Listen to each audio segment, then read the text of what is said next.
আসসালামু আলাইকুম রহমতুল্লাহ। একটা মোটরসাইকেল গাড়ির টুল বক্স, এটা টুল বক্সটা ভেঙে অর্ধেক হয়ে গেছে। এটা আমরা এখন রিপেয়ারিং করব।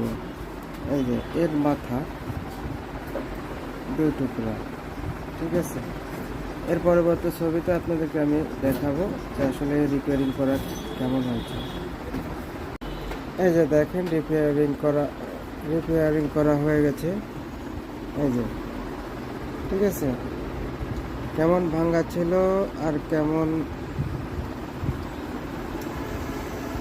হয়ে গেল।